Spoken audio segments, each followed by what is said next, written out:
இந்த நாளிலும் நாம் சில வாரங்களுக்கு முன்பாக விட்ட இடத்தை சற்று ஞாபகப்படுத்திவிட்டு ஆரம்பிக்கலாம் என்று கருதுகின்றேன். ஆண்டவராய் இயேசு கிறிஸ்து சுமார் 2 ஆண்டுகள் ஊழியம் செய்து இஸ்ரேல் மக்கள் மனம் திரும்பி தன்னை மேசியாவென்று ஏற்றுக்கொள்வார்கள் என்றும், அதன் மூலம் அவர்கள் பழையற்பாட்டின் காலத்திலே தீர்க்கதரிசிகள் காலத்திலிருந்து விசேஷமாய் உரைக்கப்பட்ட மேசிய ஆட்சிக்கு எதிர்பார்த்திருந்தார்கள். அந்த எதிர்பார்த்திருந்த ஆட்சியை தருவதற்கு இயேசு ஆயத்தமாக இருந்தார். ஆனால் துரதிர்ஷ்டவசமாக இஸ்ரேல் மக்கள் அவரை ஏற்றுக்கொள்ளவில்லை. குறிப்பாக யூத தலைவர்கள் அவரை எதிர்த்தது மட்டுமல்லாமல் மக்கள் மத்தியிலும் அவருக்கு விரோதமான பிரச்சாரங்களை செய்தார்கள். அவனமாக எதிர்ப்பு வந்தபடினாலே அவர் பரிசேயருடைய புளித்த மாவுக்கு எச்சரிக்கிறார்கள் என்று மாத்தேயு எழுதின சுவிசேஷம் 16 அதிகாரத்தில் 5 முதல் 12 வசனங்களே எச்சரித்தார். அதை தொடர்ந்ததாக இயேசு கிறிஸ்து தன்னுடைய சீடர்களோடு உரையாடினார். என்னை நீங்கள் யார் என்று சொல்கிறீர்கள் என்று கேட்டார். அதே போல மக்கள் என்னை யார் என்று சொல்கிறார் என்றும் கேட்டார். அப்போது அவர்கள் எலியா, எரேமியா, யோவான் ஸ்நாபன் என்று பல்வேறு பெயர்களிலே மக்கள் அவரை அடையாளப்படுத்த விரும்புகிறார்கள் என்று சொன்னார்கள். ஆனால் பேதுரு மட்டும், நீர் ஜீவனுள்ள தேவனுடைய குமாரனாகிய கிறிஸ்து என்று அறிக்கை செய்தார். இந்த அறிக்கையை தான் நாம் சென்ற வகுப்பில் நாம் படித்திருந்தோம். அதாவது அந்த அறிக்கையிலே, இந்த அறிக்கை செய்யப்பட்ட போது சுமார் 2 ஆண்டுகள் ஊழியம் முடிந்து விட்டது. சற்று முன்பு இருக்கலாம், தோராயமாக 2 ஆண்டு என்று புரிந்து கொள்ளும். ஆகவே ஆண்டவருடைய ஊழியத்தினுடைய ஒரு முக்கியமான திருப்பு முனை அங்கிருந்து ஆரம்பிக்கிறது. அதையும் நாம் சென்ற வாரத்திலே பேசியிருந்தோம். மேலும் அந்த அறிக்கையை சற்று விவாதிப்பதனால் அதை குறித்து பல்வேறு கருத்துக்கள் இருக்கிறத பார்த்தோம். கல் என்பது யாரை குறிக்கும், அதுதான் முக்கியமான வாதமாக இருந்தது. சிலர் கல் என்பது பேதுரை குறிக்கும் என்று கூறுவார்கள். அது கத்தோலிக்க சபை அதை வலியுறுத்துவார்கள்.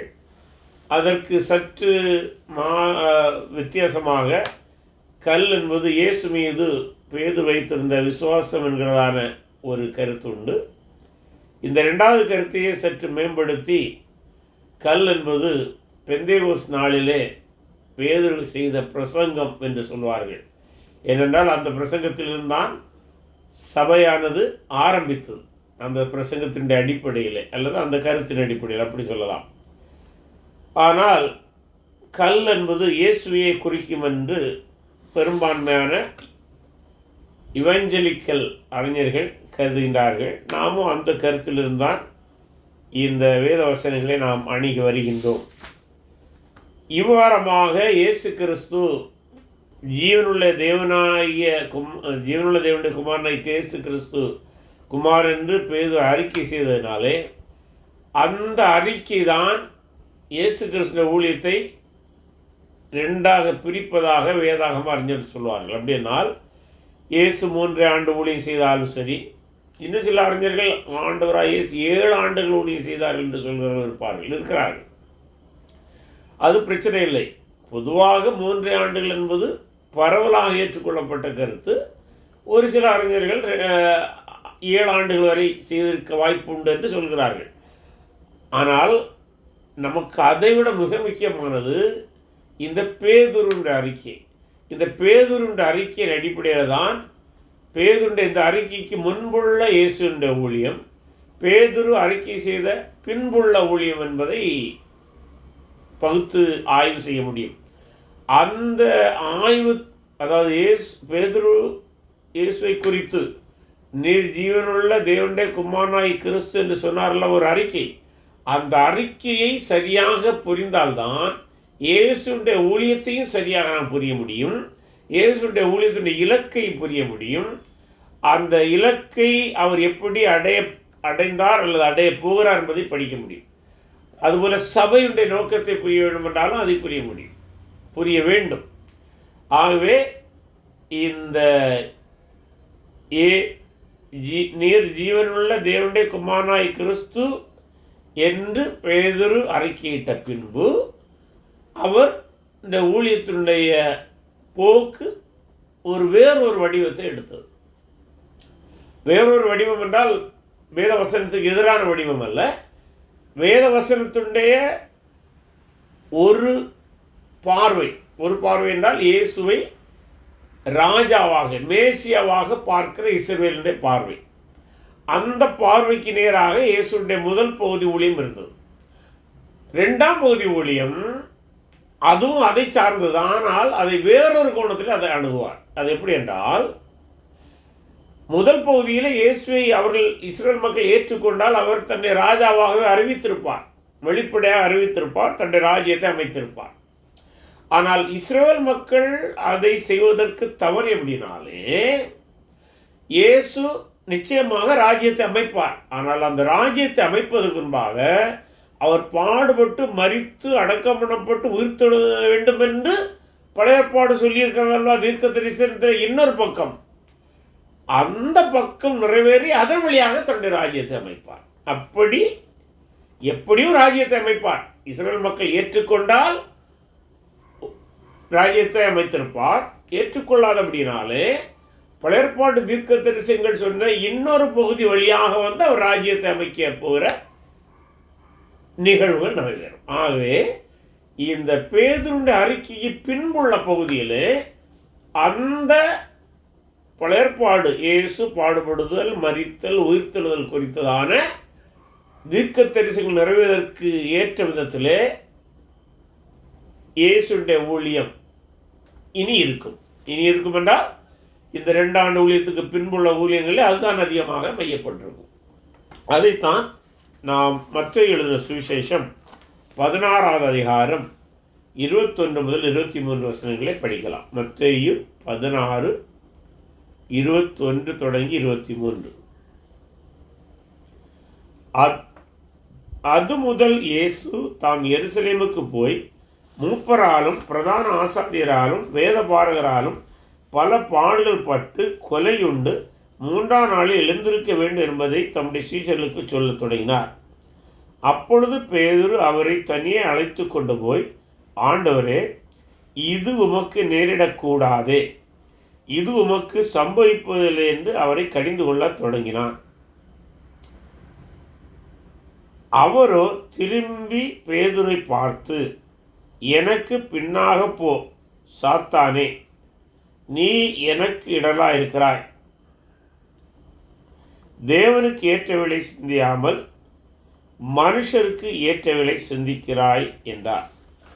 அதாவது இந்த வேதவசன பகுதியில் பார்க்கும்போது அவருடைய இது முதல் பேதுருடைய அறிக்கைக்கு பின்புள்ள ஊழியத்தை சொல்கிறார். அப்படி அந்த வார்த்தையை அழகாக அறிமுகமாகிறதை நாம் கவனிக்க வேண்டும். அதான் பைபிளை படிக்கும்போது ஒவ்வொரு வார்த்தையுடைய பொருளும் அதனுடைய கருத்தையும் பின்னணியும் கவனமாய் படித்தால் தான் நமக்கு பைபிளை சரியாக புரிய முடியும். இன்றைக்கு அதை பலர் கவனமாய் செய்யாமல் மேலோட்டமாக பைபிளை வாசித்து தங்களுக்கு தோன்றியபடி விளக்குறபடினாலே வேதாகமத்தினுடைய ஆழமான அல்லது விரிவான அல்லது உண்மையான கருத்துகள் சிதைந்து போவதை நாம் பார்க்கின்றோம். செய்திகளிலும் அது பிரதிபலிக்கும், போதனைகள் அல்லது கற்றுக் கொடுப்பதிலும் அது பிரதிபலிக்கும். கற்றுக்கொள்கிறவர்களும் பைபிளை சரியாக புரிய முடியாத ஒரு துர்பாக்கியமான நிலையில் இன்றைய கிறிஸ்தவம் போய்கொண்டிருக்கிறது. ஆனால் நாம் அப்படி இருக்கக்கூடாது. தேவன் நமக்கு நல்ல கிருபைகளை தந்திருக்கின்றார், நேரங்களை தந்திருக்கின்றார். ஆகவே ஒவ்வொரு வார்த்தையும் கவனித்து படிப்பது நல்லது. அது முதல் இயேசு, அதாவது பேதுரு அறிக்கை செய்த பின்பு இயேசு என்ன செய்கிறாரு? அதன் பின்புதான் இந்த பாடு, மரணம், உயிர்த்தெழுதலை குறித்து இதற்கு முன்பின பகுதிகளில் அதிகம் பேசியிருக்க மாட்டார். பேசியிருந்தாலும் பல இடங்களில் மறைமுகமாக ஒரு சில வார்த்தைகளை பேசியிருக்கலாம், அல்ல படாமல் பேசியிருப்பார். ஆனால் இனிமேல் அதை வெளிப்படையாகவே பேசுவதை நாம் காண முடியும். எப்படி பேசுகிறார்? எவைகளெல்லாம் பேசியிருக்கிறார்? மீண்டும் எருசலேமுக்கு போய். ஏன் எருசலேமுக்கு போய்? அங்கே ஓரளவு எதிர்ப்பு இருந்தபடினாலே இயேசு தன்னுடைய ஊழியத்தை எருசலேம், கலிலேயா போன்ற பகுதிகளில் நிறுத்திவிட்டு புற இனத்தினுடைய எல்லை பகுதிகளிலே அந்த ஊழியம் செய்து வருகிற காலகட்டத்திலாக இது நடந்து வருகிறது.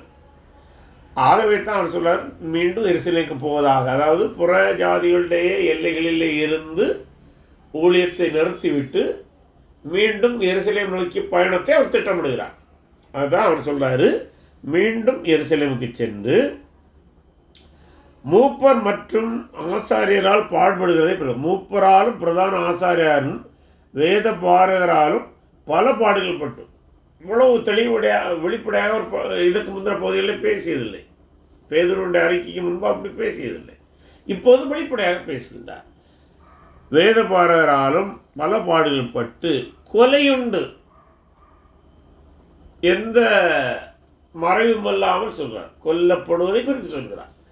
கொலையுண்டு 3ஆம் நாளில் எழுந்திருக்க வேண்டும் என்பதை தம்முடைய சீஷர்களுக்கு சொல்ல தொடங்கினார். ஸ்டெப் பை ஸ்டெப்பாக அவர் சொல்ல ஆரம்பிக்கிறார். ஆகவே இந்த வசனம் இதற்கு பின்னுள்ள பகுதி அனைத்துக்குமான ஒரு முன்னுரை. இதற்கு சுமார் 2 ஆண்டுகள் ஊழியம் முடித்து விட்டார் என்று சொல்லுவோம் அல்லவா? அல்லது சில அறிஞர்கள் சொல்லணுமாக 7 ஆண்டு என்றால் 3 ஆண்டுகள் ஊழியத்தை முடித்து விட்டார்.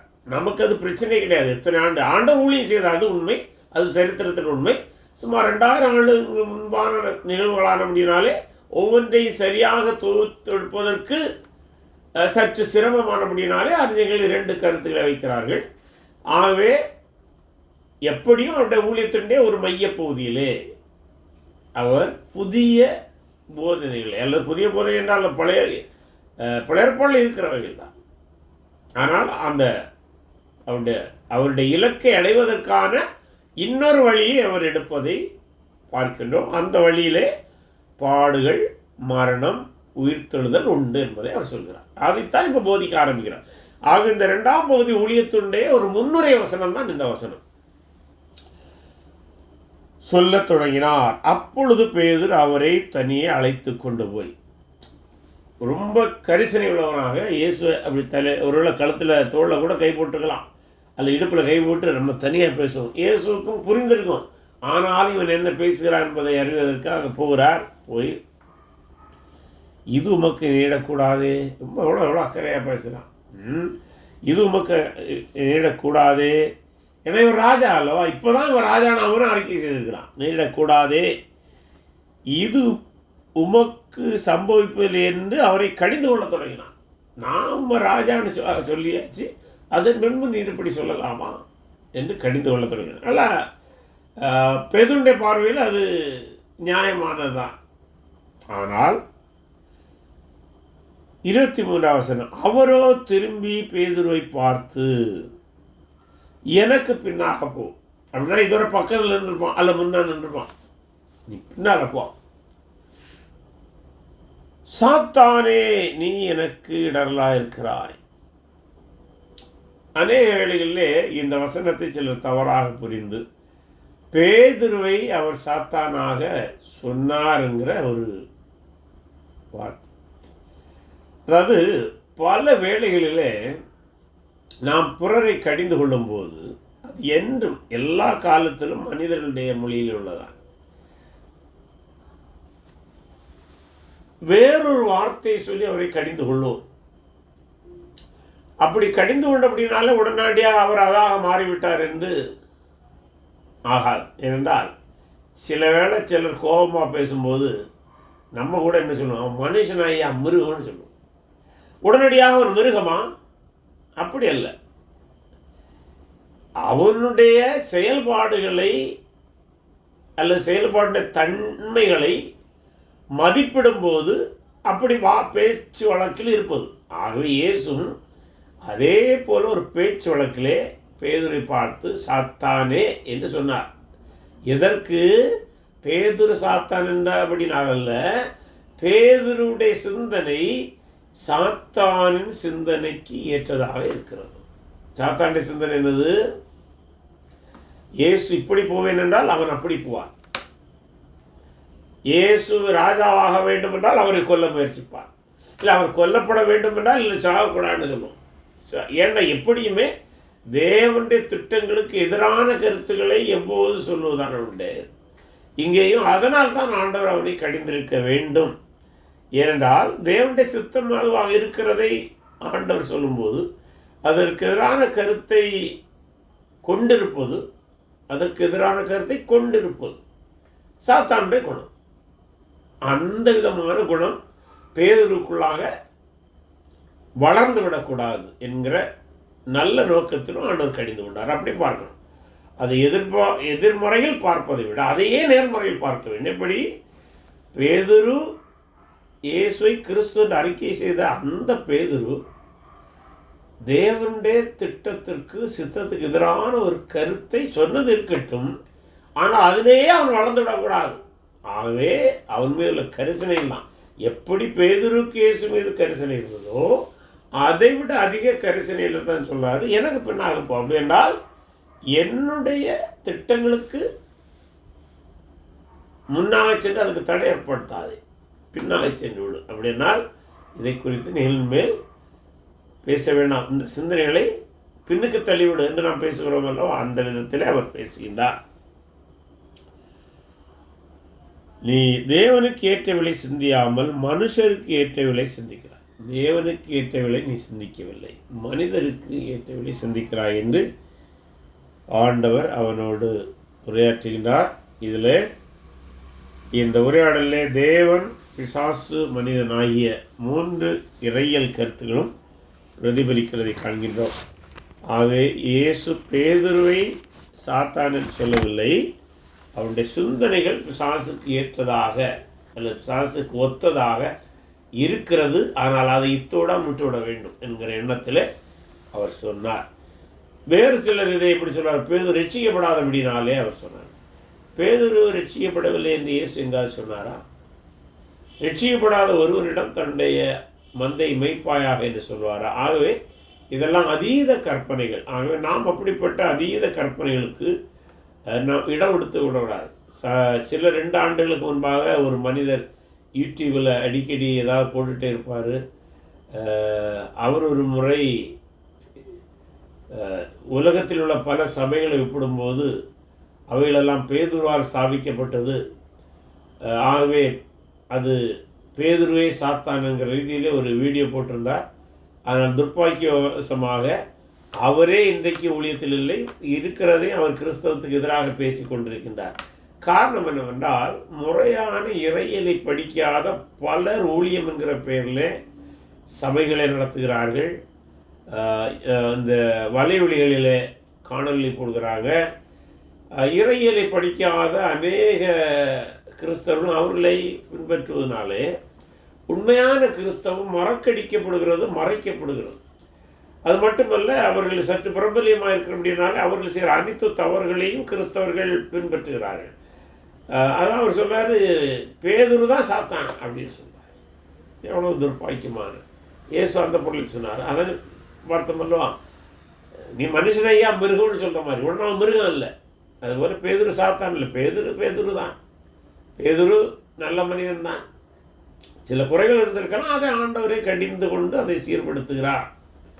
ஆனால் அவன் ரட்சிக்கப்படவில்லை என்கிறது தவறான கருத்து.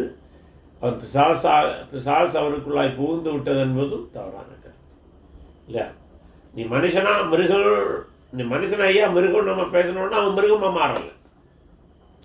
அதே போல தான் இயேசு பேதுரை சாத்தான் சொன்னோன்னா அவன் சாத்தானாக மாறவில்லை, அவனுக்குள்ளாக சாத்தான் பிடிக்கவும் இல்லை என்பதை நாம் மனதில் வைத்து கொள்ள வேண்டும். அது மட்டுமல்ல, இந்த வசன பகுதியிலிருந்து நாம் கற்றுக்கொள்ள வேண்டிய தலைமைத்துவ கோட்பாடு என்னவென்றால், தேவ சித்தத்துக்கு எதிரான கருத்துகள் நமக்கு நெருக்கமான மனிதனிலிருந்து வந்தால் கூட அவைகளை நாம் உடனடியாக இனம் கண்டு ஒதுக்கி தள்ள வேண்டும். இல்லை, பேதுரு தான் இப்போது இயேசுவை நீர் ஜீவனுள்ள தேவனுடைய குமாரன் என்று அறிக்கை செய்திருந்தான். அப்படி இருந்தும் அவனுடைய வாயிலிருந்தே தேவனுடைய சித்தத்துக்கு விரோதமான கருத்து வந்தபோது இயேசு அதை உடனடியாக கடிந்து கொண்டு விலக்கியதை பார்க்கணும். அதுபோல் நாமும் நம்முடைய தலைமைத்துவத்தில் வளர்ந்து வர வேண்டும் என்றால் தேவனுக்கு எதிரான செயல்பாடுகள் நம்மிடம் இருக்கக்கூடாது. பிறரிடம் வருமானால் அதை இனங்கண்டு ஒதுக்கி தள்ள வேண்டியது நம்முடைய கடமையாக இருக்கின்றது. இப்போ பேதுரு அவரு அந்த சிலுவையில போன காரியங்களை சொல்லும் போது அவர் கடிந்து கொண்டாரு. சாத்தானே அப்பால போன்னு சொல்லிதான் அவர் கடிந்து ம். அப்போ அந்த கருத்து வந்து அது பேதுரு ஆக்சுவலா பேதுருவை வந்து ஆண்டவர் கலைந்து கொள்ள அவனுக்கு கிரியை செய்கிற சாத்தானை கலைந்து கொண்டாருன்னு தான் சொல்லப்படுது. அவர்கிட்ட சாத்தான் கிரியை செய்கிறாருன்னு சொன்னாரா? இல்ல, அதாவது கிரியைனாக்கா மீன்ஸ் சாத்தானுக்கு அவன் இடத்தை கொடுக்குற மாதிரி அவன் வார்த்தையை போடுறான் இல்லைங்களா? சாத்தான் என்றாலே எதிர்ப்பவன் என்று புரியணும். நல்லா புரிஞ்சுடுங்க. சாத்தான் என்கிற வார்த்தையுடைய போது எதிர்ப்பவன். பேதுரு இப்போது இயேசு சொன்ன வார்த்தையை எதிர்க்கிறார். ஆகவே தான் அந்த வார்த்தையை சொன்னார். இல்ல, ஆண்டவர் சாத்தான கண்டிக்கிற மாதிரி தானேங்க அந்த இடத்துல வார்த்தையை அவரு உச்சரிக்கிறாரு. அப்பாவுக்கு சாத்தானே என்னங்க சொல்றாங்க அவரு? அப்படிதான் சொல்றாரு, அப்படிதான் சொல்றாரு. ஆனால் சாத்தானே சொல்லலை, பேதுரு தான் சொன்னார். ஆனால் பேதுருவையும் சாத்தான்னு சொல்லலை, பேதுரு எதிர்த்தான். அதான் சொல்லலாம். அந்த சாத்தான் என்கிற வார்த்தையுடைய அடிப்படை பொருள் தெரிந்தால் மட்டும்தான் இந்த குழப்பத்திலிருந்து வெளியில் வர முடியும். அதை இப்படி பிடிங்களாம். பேதுரை பார்த்து இப்படி சொல்லாருவீங்களா? அவரோ திரும்பி பேதுரை பார்த்து, எனக்கு போ, என்னை எதிர்ப்பவனே, நீ எனக்கு இடலாக இருக்கிறாய். இப்போ எங்கே சாத்தான் போனான்? சாத்தான் என்றால் எதிராளி. என் எதிராளியே எனக்கு பின்னாலே போ. இங்கே பேதுரு அவர் எதிர்க்கிறபடினால அப்படி பேசுகின்றார்.